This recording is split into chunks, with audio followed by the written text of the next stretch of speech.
Seriez-vous capable de me citer un ou une apôtre de cette joie qui se trouve au cœur de notre célébration?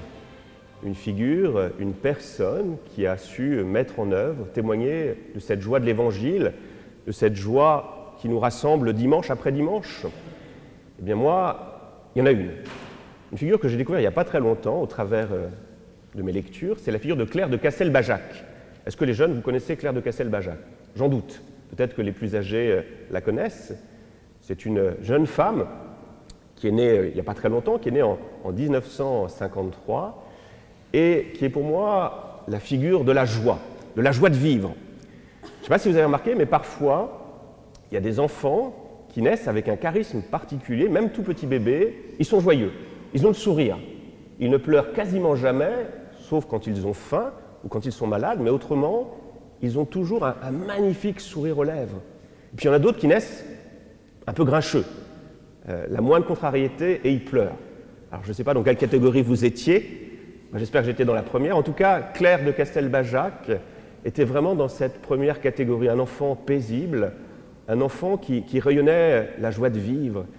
Et il faut dire qu'elle a eu la chance de naître dans un milieu très privilégié, très protégé, très aimant. Alors elle va grandir comme cela, dans ce contexte extraordinaire. Et puis toute petite, elle est toujours rayonnante de joie. Quand elle écrit à sa maman, elle répète toujours une petite phrase, « Je suis contente, contente, contente ». C'est tout simple. Et puis il y a une lecture dans sa jeunesse qui l'a profondément marqué, un livre que je ne connaissais pas, je l'ai commandé donc je vais essayer de le lire. C'est un grand classique de la littérature enfantine américaine, s'appelle Pollyanna. Je ne sais pas si ça vous dit quelque chose. C'est très connu aux États-Unis, tous les enfants ont lu. En France, ce n'est pas tellement connu, ça vient d'être traduit, ça a été traduit je crois en 2016. Pollyanna, c'est quoi? C'est l'histoire d'une jeune orpheline qui est placée chez sa tante qui est un peu grincheuse. Et cette Pollyanna, donc l'héroïne du livre, a un souvenir de son papa, d'une parole que son papa lui avait dressée, une invitation que son papa lui avait faite de jouer à un jeu. C'est le Glad Game. Alors les jeunes, ça veut dire quoi? Vous êtes parfait, vous êtes très bon en anglais. Glad Game, ça voudrait dire quoi en français? C'est le jeu du contentement. C'est apprendre à regarder la vie en privilégiant toujours le côté positif. Une sorte de méthode Coué finalement. Je regarde ce que je vis, même si c'est compliqué, même si ça ne va pas forcément, si ça contrarie un peu mes désirs, j'essaye de voir ce qu'il y a de positif. Peut-être que les jeunes du Dimanche de la Joie, vous n'aviez pas forcément envie de vous lever très tôt ce matin. Ben voilà, dites-vous, par-delà la contrariété, qu'est-ce qu'il y a de joyeux? Et donc cette héroïne met en œuvre cette pratique, et donc elle décide, elle fait le choix d'être dans la bienveillance. Moi, c'est souvent comme la pénitence que je donne à mes pénitents, essayez d'être dans la bienveillance, essayez d'être dans la joie. Forcez-vous. Et que découvre Pollyanna, c'est que précisément par cette attitude, par cette joie qui anime son cœur, eh bien, elle rend les autres joyeux. Parce que c'est le propre de la joie, elle est spacieuse, elle prend de la place, elle est débordante, elle est communicative. C'est vrai quand vous voyez quelqu'un qui est joyeux, un petit bébé qui sourit, qu'est-ce que vous faites? Quand vous voyez un bébé qui babille, ben, je vous assure que c'est la joie aussitôt qui apparaît. Moi, c'est le souvenir que j'évoque souvent parce que ça m'a beaucoup marqué. C'était quand j'étais dans ma précédente paroisse à Sainte-Jeanne d'Arc. J'avais un petit paroissien qui avait 4-5 ans, il s'appelait Léonard. Et souvent, pendant mes sermons, il venait à côté de moi, il disait rien, il avait un super sourire.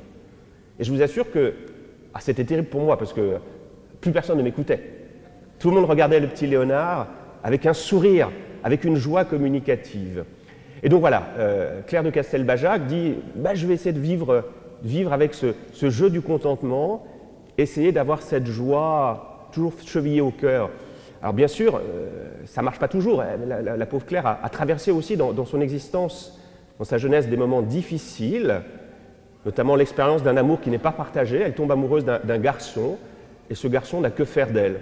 C'est dur, hein? C'est dur quand on voit que l'amour que l'on a dans le cœur n'est pas partagé. Elle va perdre aussi quelqu'un qui lui est cher. Donc elle traverse des épreuves, mais elle garde coûte que coûte cette joie. Et cette joie, elle est profondément aussi marquée, portée par sa foi en Dieu. Donc elle grandit, elle fait des études qui la passionnent, elle aura la grâce d'avoir un métier qu'elle adore, donc la restauration des œuvres d'art, des peintures, notamment dans des églises, sauf qu'à 21 ans, elle contracte une terrible maladie qui va l'emporter en 20 jours. Terrible, terrible. 23 ans. Non, même pas 23 ans, je me trompe, 21 ans. 21 ans, elle meurt. Et pendant ces 20 jours de maladie, qu'est-ce que remarque son entourage? C'est qu'elle garde toujours cette pétillance, cette joie de vivre. Peut-être que vous avez rencontré des personnes comme ça qui, voilà, au soir de leur vie, tout proche de la mort, conservent une joie, on ne sait pas d'où ça vient. En tout cas, il y a eu de très beaux témoignages suite aux funérailles. Souvent, quand quelqu'un part aussi jeune, à 21 ans, ce n'est pas du tout un âge pour mourir, il y a plein de questions, il y a de la colère qui peut naître dans les cœurs, de la révolte. Pourquoi? Et là, finalement, tous les témoins qui ont assisté aux funérailles ont dit que ça ne s'est pas du tout passé comme ça. Voilà que quelques témoignages. Jamais je n'ai senti d'une manière aussi intense la présence de Dieu et le rayonnement de la sainteté. On en était comme enveloppé. Un petit garçon, 9 ans, Jérôme, qu'est-ce qu'il dit en parlant des parents de Claire? Ils ont bien de la chance. C'est étonnant. Un autre enfant, Dominique, une petite fille, qui dit au terme de la célébration, c'était comme une fête. La cousine Germaine de Claire dira de son côté, à ses obsèques, c'était vraiment étonnant. Tout le monde était bien sûr accablé de douleur, bien sûr, mais en même temps, ce n'était pas triste. On ne pouvait pas être triste. On n'avait pas envie de pleurer, on était heureux, on avait la certitude qu'elle était montée au ciel en un quart de seconde. J'ai pensé en moi-même, la Vénarde, elle est déjà arrivée. C'est étonnant, hein? Et ce que je trouve aussi bouleversant, c'est que Claire, voilà, elle avait eu la prémonition qu'elle allait partir. Donc elle s'était préparée, elle avait préparé ses parents, et elle avait laissé notamment une petite carte sur son bureau que ses parents vont retrouver. Ils rentrent des funérailles, ils rentrent dans la chambre de Claire, et là ils trouvent une petite carte avec écrit de la main de Claire, « C'est au poil la vie ». C'est au poil. Alors je ne sais pas, une expression, parce que c'est une autre époque, hein, 73, on pouvait dire « c'est au poil ». Quelle serait l'expression contemporaine pour dire « c'est chouette » ? J'ai plein de jeunes devant vous, quand vous dites que c'est chouette, vous le dites comment vous aujourd'hui? C'est cool. Oh, c'est cool. Il n'y a pas mieux, non? Il n'y a pas plus moderne? Parce que même moi, si c'est cool, j'aurais pu le dire. Mais c'est au poil la vie. Je pense que vous n'employez pas du tout cette expression, c'est au poil. Et donc voilà, elle laisse ce message, alors, elle sait qu'elle va mourir, mais c'est ce message de joie, de confiance, d'abandon qu'elle veut adresser à ses parents. Et moi, ça me bouleverse. Et je crois que l'exemple de Claire va peut-être nous aider à comprendre cette joie qui est au cœur de notre liturgie. La joie, qu'est-ce que c'est? C'est fondamentalement un sentiment, une émotion qui naît en nous de la présence, de la rencontre de l'objet que nous aimons. La joie est toujours reliée à l'amour. C'est vraiment posséder, c'est l'accomplissement de l'amour. J'aime quelque chose et cette chose, je l'ai. Et quand j'ai ce que j'aime, peut-être, on va avoir l'expérience que vont faire les jeunes à Noël, hein, vous désirez peut-être un cadeau spécial, et quand vous allez voir que ce cadeau, vous l'avez, qu'est-ce que vous allez éprouver comme émotion? La joie. La joie. Et on voit ça aussi souvent sur les gens qui sont un peu sévères, les gens qui sont tristes. Vous avez tous, voilà, on connaît tous des personnes voilà, d'une grande rigueur, d'une grande dureté de cœur. Et pourquoi ils sont jamais joyeux? Parce que souvent, ils ont un défectif affectif, ils ne savent pas aimer. Pour être joyeux, qu'est-ce qu'il faut faire? Il faut aimer. Si vous n'aimez pas, si vous n'avez pas une vraie source d'amour dans votre vie, eh bien, vous ne serez jamais joyeux. Et donc voilà, Claire de Castelbajac était plein d'amour. Donc parce qu'elle était pleine d'amour, elle était pleine de joie. Alors, si la joie est reliée à l'amour, on peut aimer plein de choses. Donc il y a plusieurs types de joie. Notre société dans laquelle nous évoluons aujourd'hui, qui est très matérialiste, nous dit que la joie, ça va être une joie qui va venir de la possession des biens matériels. Et souvent, cette joie, je trouve elle perd en intensité pour être transformée en simple plaisir. C'est quoi le plaisir? C'est une joie plus instantanée, c'est une joie qui disparaît parce que le plaisir s'accompagne toujours de la consommation de l'objet qui est désiré. Vous désirez un magnifique gâteau au chocolat, Vous le mangez, ça vous procure beaucoup de plaisir, mais quand vous l'avez mangé, eh bien, il n'y a plus de gâteau au chocolat. Il a disparu. Vous voyez, le plaisir, il ne s'installe pas dans la durée, il est fugace. Et puis, il est addictif, on n'en a jamais assez. Et ça ne rend pas forcément heureux. Donc, et vous voyez, la joie, c'est d'un tout autre ordre. Alors, nos sociétés modernes nous proposent aussi souvent des méthodes pour parvenir au bonheur. Les livres de développement personnel. Voilà, si vous voulez être heureux, vous suivez la recette. De la même manière qu'on monte un meuble Ikea, ou qu'on suit précisément la recette d'un moelleux au chocolat, et vous allez parvenir au bonheur. Bon, si je prends l'exemple du moelleux au chocolat, moi j'ai souvent essayé de faire des moelleux au chocolat, ils ne sont jamais moelleux. J'ai jamais eu la bonne recette. Est-ce que vous avez des bonnes recettes, vous, du moelleux au chocolat? Ah, t'en as une bonne. Mais la vie, c'est précisément pas réductible à des recettes. Il y a un philosophe que vous ne connaissez pas, mais qu'importe, qui s'appelle Marcel Conche, qui était un spécialiste, qui est toujours un spécialiste d'Épicure. Vous ne connaissez pas non plus Épicure. Épicure, grand philosophe de l'Antiquité, qui précisément proposait des règles pour parvenir au bonheur. C'était le tétrapharmacone. Notamment, apprendre à ne pas craindre la mort, parce que la mort n'est rien pour nous. Quand on est vivant, la mort n'est pas là, et quand on est mort, on n'est pas vivant. Bon, ce qu'importe. Et donc Marcel Conche était persuadé dans sa jeunesse qu'avec ses méthodes, avec sa philosophie, il aborderait la fin de vie léger. Sauf qu'au soir de sa vie, il a un cancer, et là il se rend compte que, parce que la mort est toute proche, que toute sa méthode, toute sa belle philosophie, qui est très pointue, eh bien ça ne lui sert à rien. Ça ne lui sert à rien parce que, voilà, il a peur. Il a peur et il est seul face à la mort. Alors il n'est pas mort, mais il a fait vraiment cette expérience de dire, tout ça, toutes ces méthodes, aussi intelligentes soient-elles, se sont écroulées pour me laisser complètement seul. Alors c'est pour ça que notre joie, la joie chrétienne, elle ne vient pas d'une méthode, elle ne vient pas de la consommation d'un bien matériel, elle vient d'une personne, de la rencontre d'une personne, de la rencontre de Jésus. La joie de Claire de Castelbajac, elle vient de la rencontre de Jésus. Et ce qui est toujours bouleversant, c'est que si on met au cœur de notre vie le Christ, si on met au cœur de notre vie Jésus, eh bien Jésus ne nous abandonnera jamais. Il y a une phrase de saint Paul que je médite souvent, c'est dans le chapitre 8 de la lettre aux Romains. « Rien ne pourra nous séparer de l'amour de Dieu qui est en Jésus-Christ notre Seigneur. Ni la détresse, ni l'angoisse, ni la persécution, ni la faim, le dénuement, ni le danger, ni le supplice. Rien ne nous séparera de l'amour de Jésus-Christ. » Et quand saint Paul dit cela, ce n'est pas une parole en l'air, c'est qu'il a traversé toutes ces épreuves et il s'est rendu compte que Jésus ne l'avait pas abandonné. Et je crois que c'est un des sens du mystère de Noël, et je conclurai là-dessus, c'est de voir que Jésus, pour être toujours présent à nos côtés, n'a pas peur de descendre dans la fragilité, descendre dans la pauvreté. C'est ce qu'il fait à Noël. Il est rejeté par tous. Marie et Joseph sont rejetés par tous. Il n'y a pas un lieu pour accueillir l'enfant à naître. Et donc il va se contenter de cette crèche, de cette caverne, on ne sait pas trop où c'est, sauf qu'il n'y avait pas grand-chose. Rappelez-vous, regardez, qu'est-ce qui va servir de chauffage à l'enfant Jésus? C'est quoi? C'est qui? Ouais, vas-y. Un âne. Vous vous rendez compte?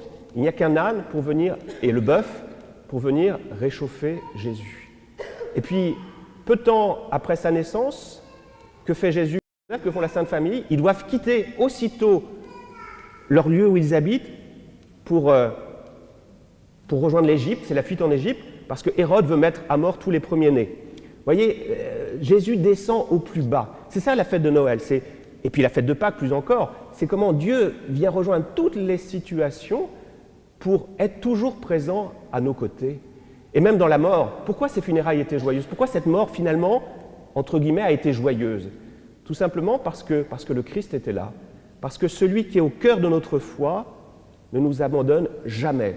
Il est venu remplir de sa présence les moments joyeux, mais il est fondamentalement surtout venu pour rejoindre les moments les plus douloureux, les plus compliqués. Il est là. Et même dans notre page d'évangile, je trouve ça bouleversant, c'est qu'on a cette figure de Jean-Baptiste. Jean-Baptiste, qu'est-ce qui se passe? Il est en prison et il se pose des questions. Pourquoi il se pose des questions, à votre avis, Jean-Baptiste? Il est peut-être comme vous, il n'y croit plus forcément, il a des doutes.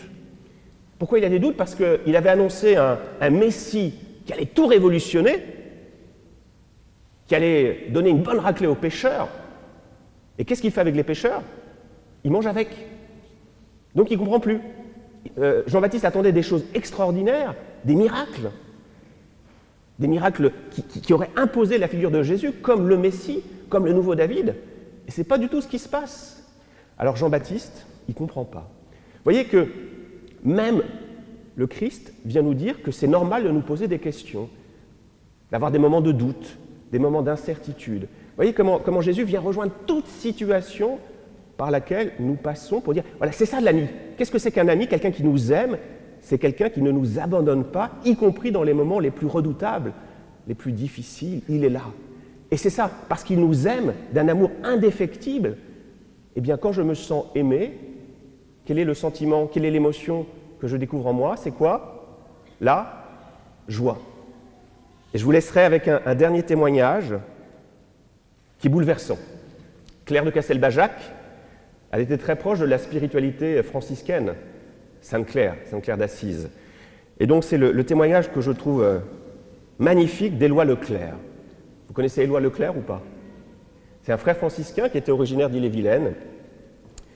Voilà, qui est décédé il y a 2 ans, je crois, et qui a vécu la Seconde Guerre mondiale, qui a été prisonnier. Voilà ce qu'il écrit. « Nous fûmes arrêtés à plus de 60 prêtres, religieux, séminaristes, accusés de propagande anti-nazie et considérés comme dangereux.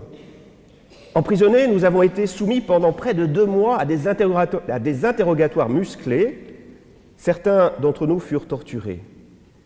Sans procès, nous avons été envoyés au camp de concentration de Buchenwald.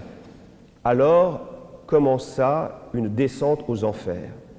Nous étions livrés aux bêtes.